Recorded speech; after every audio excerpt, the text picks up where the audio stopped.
The fog still clung to the asphalt, a thin white film that softened the razor edges of the base perimeter. Floodlights hummed overhead, cutting yellow cones through the haze. The scent of salt water from the nearby coast mixed with the diesel exhaust of the patrol trucks idling near the main gate. It was the kind of morning that felt too quiet, where even the gulls stayed silent, as though waiting for something to happen. Corporal Elena Rivas walked out of that silence like it belonged to her. Dress blues, pressed to perfection. The scarlet piping along her trousers so sharp, it looked inked. The silver buttons gleamed faintly under the security lights, and her white gloves didn't show a single crease. Her cover sat low, shadowing her eyes. In one hand, she held a worn leather folder, edges sealed, classified markings redacted. The guards at the checkpoint noticed her long before she reached the scanner. There was something about her stride too deliberate, too balanced. The younger one nudged his partner with a smirk. "Check it out. Halloween came early." The older guard chuckled, but didn't look away. The nameplate, the insignia, the perfectly arranged ribbons, each detail was technically correct, but together they painted a picture that didn't make sense.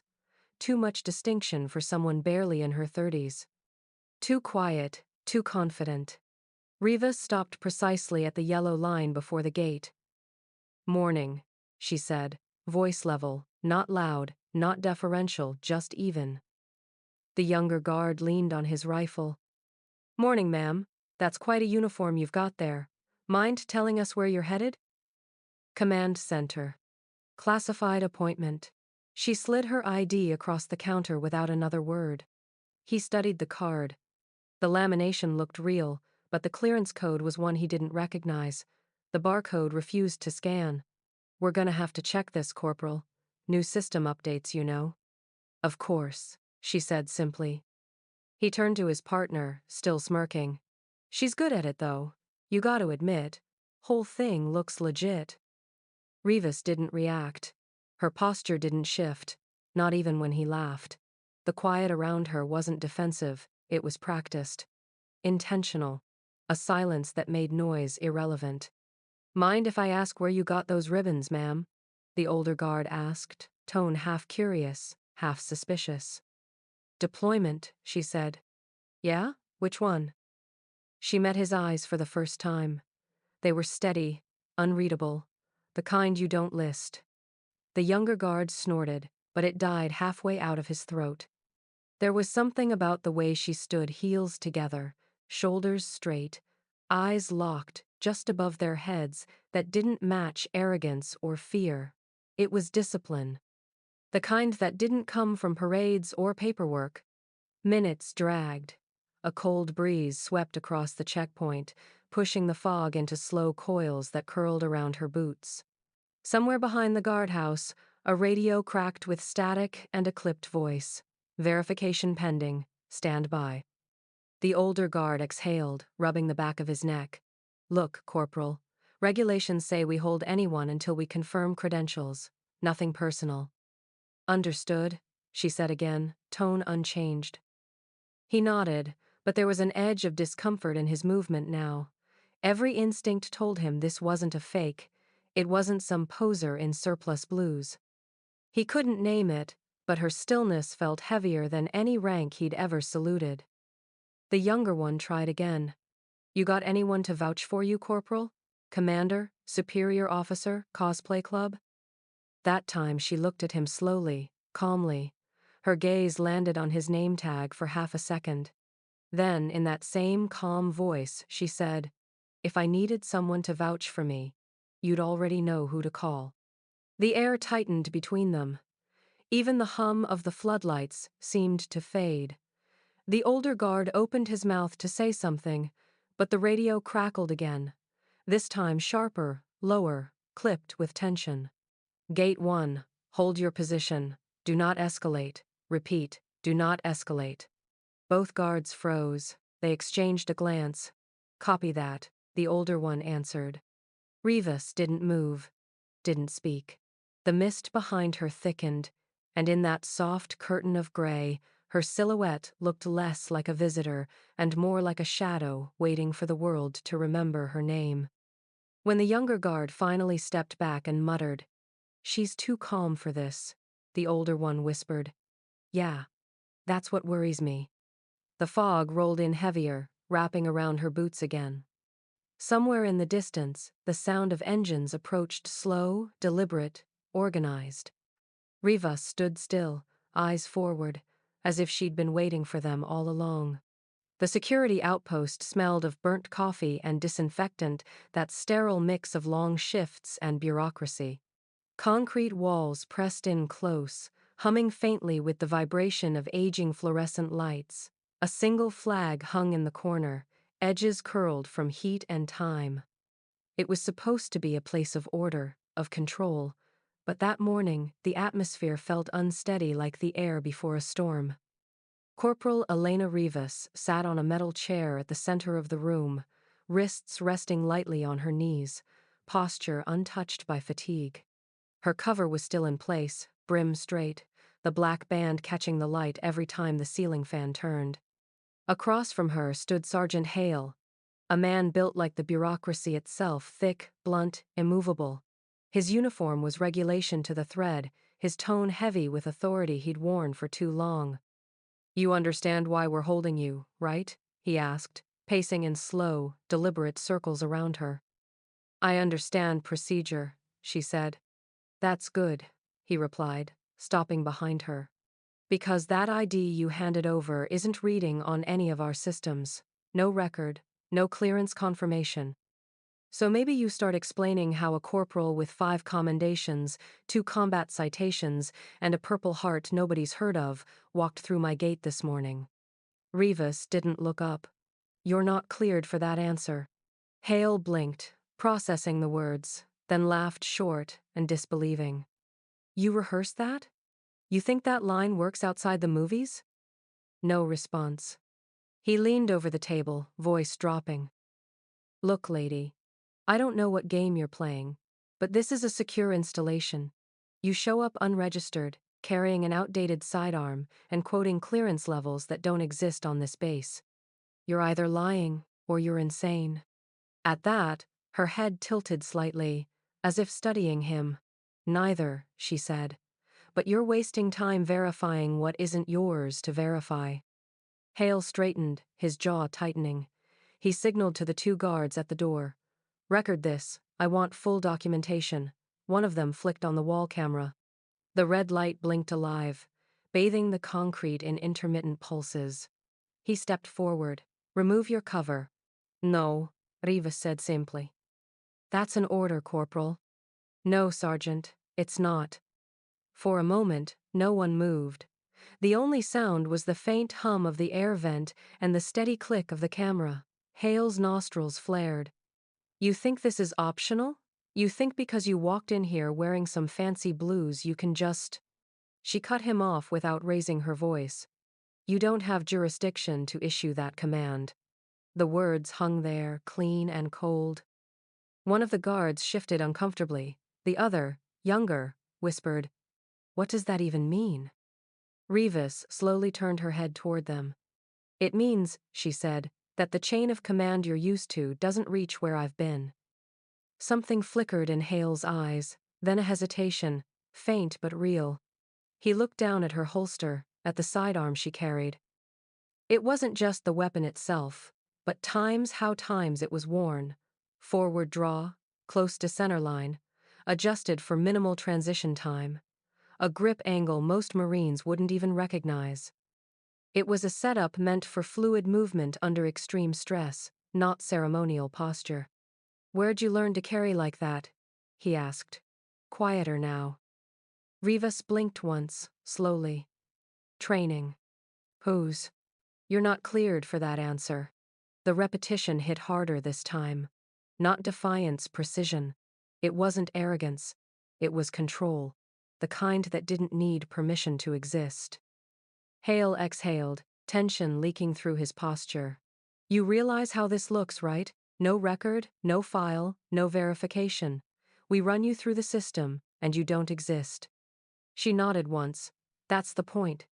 A silence settled thick in the room, heavy as wet concrete. The camera kept blinking. One of the guards swallowed audibly. Hale rubbed a hand down his face, muttering something under his breath before gesturing to the door. "Get command on the line," he said. "We've got a situation." The younger guard hesitated. "Sir, command's already asking who authorized her detainment." "What?" Hale snapped. "They're saying she's under active review by Special Operations Command. No other info."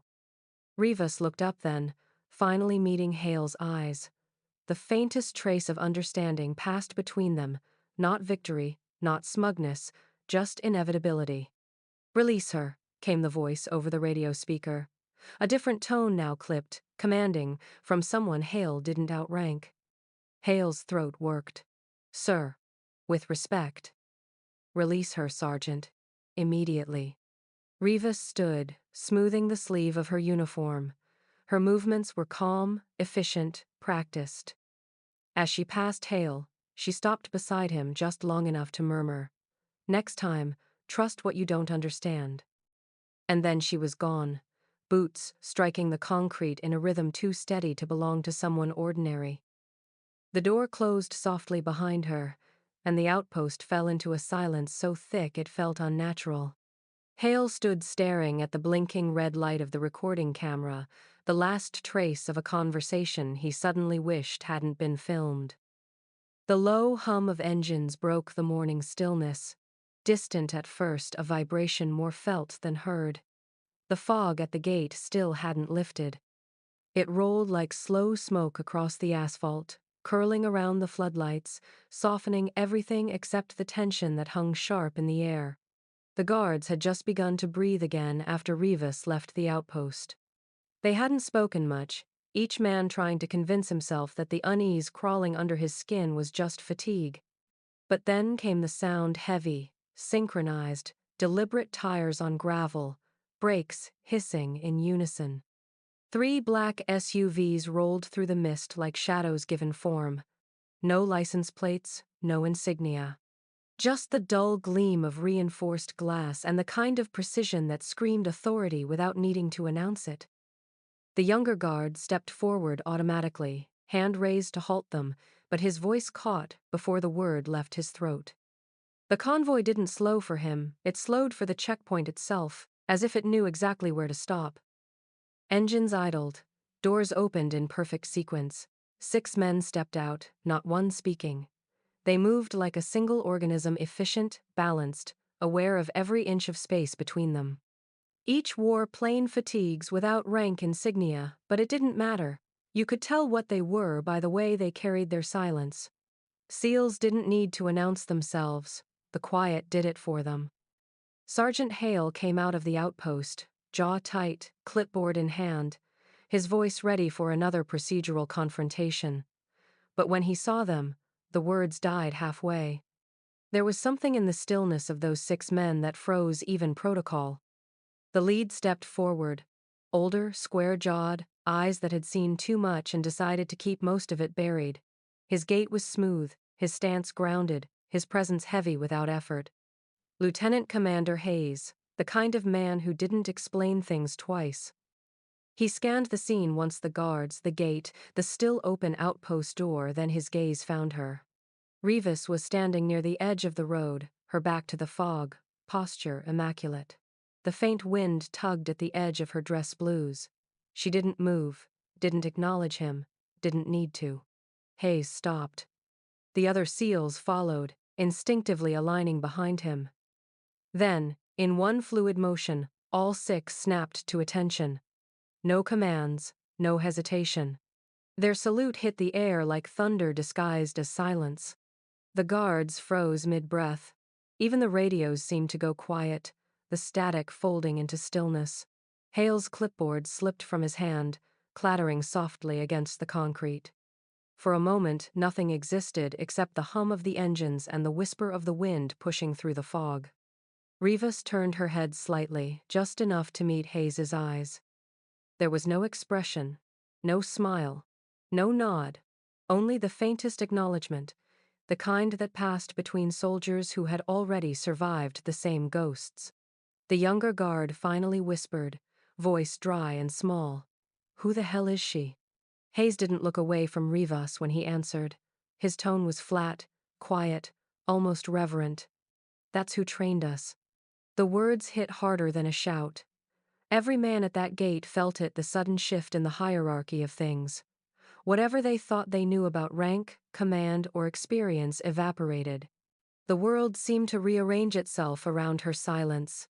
Hale swallowed, eyes darting between them. The convoy, the salute, the calm in Revis's posture, it all fit into a story he couldn't see the edges of. He felt the smallness of his earlier authority in his chest, like a weight. The SEALs dropped their salute in unison. Hayes gave a single nod, and one of the SUV's rear doors opened. Rivas moved then, one step, two, crossing the gravel, without looking back. The crunch of her boots sounded impossibly loud in the still air. She slid into the back seat without a word. Hayes closed the door behind her, his gloved hand lingering for a moment on the handle, then turned back to the gate.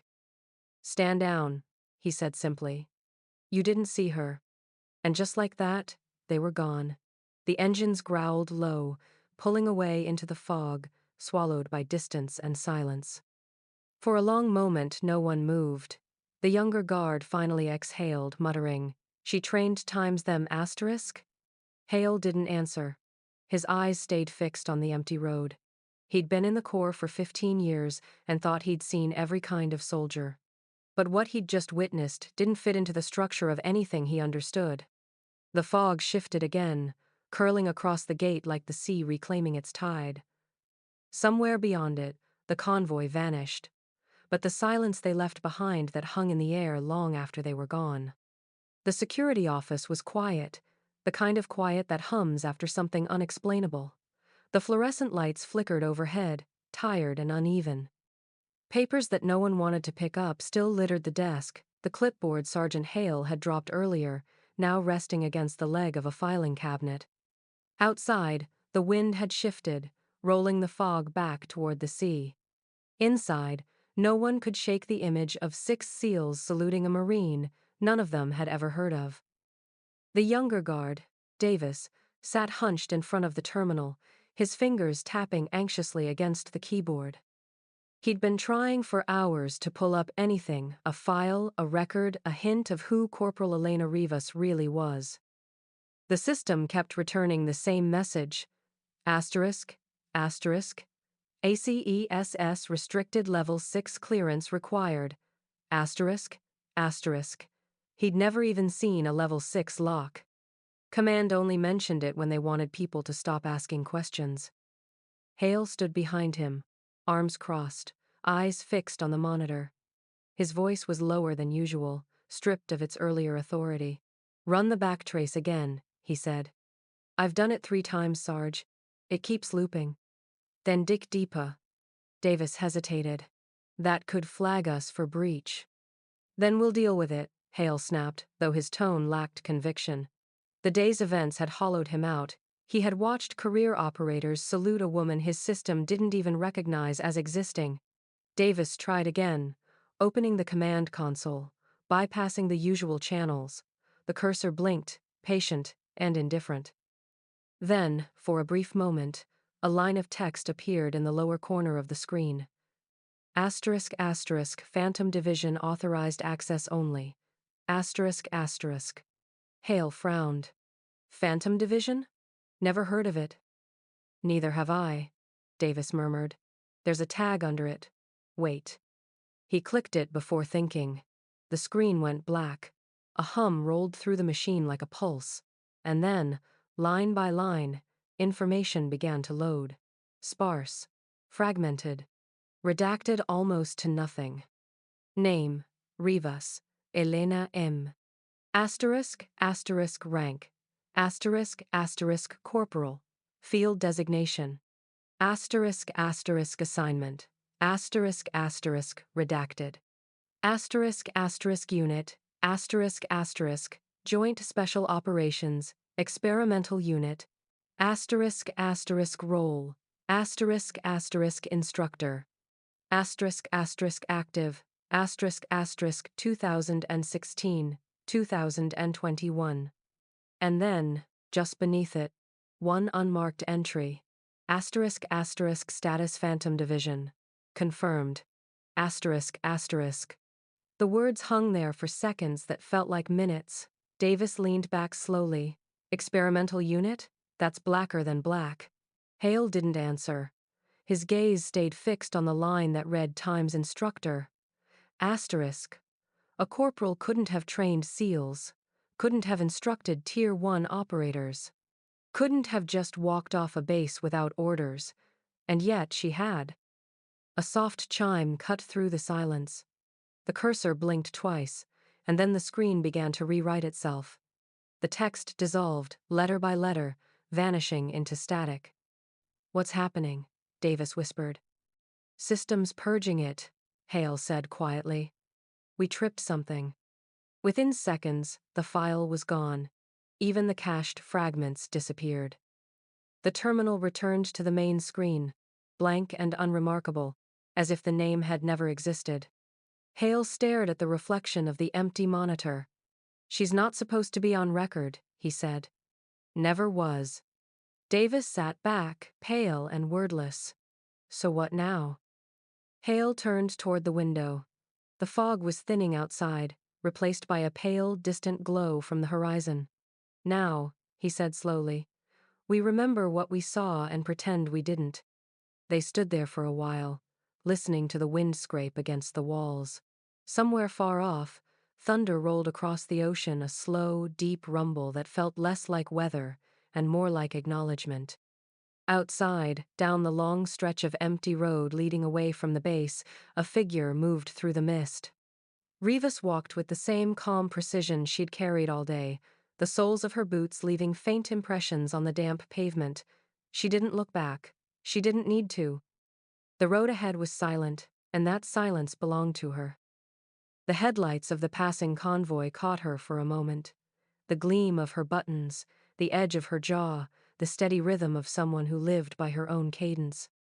Then the light shifted, and she was gone, swallowed by darkness and distance. Back inside, the computer's cooling fan hummed softly, like a machine trying to forget what it had just seen. Hale reached for the power switch, then stopped halfway.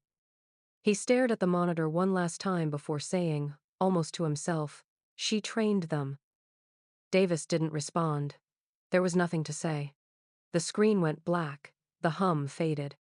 Outside, thunder echoed again, low and distant, rolling over the sea like applause for ghosts, the kind who walked unseen, fought uncredited, and left only silence in their wake.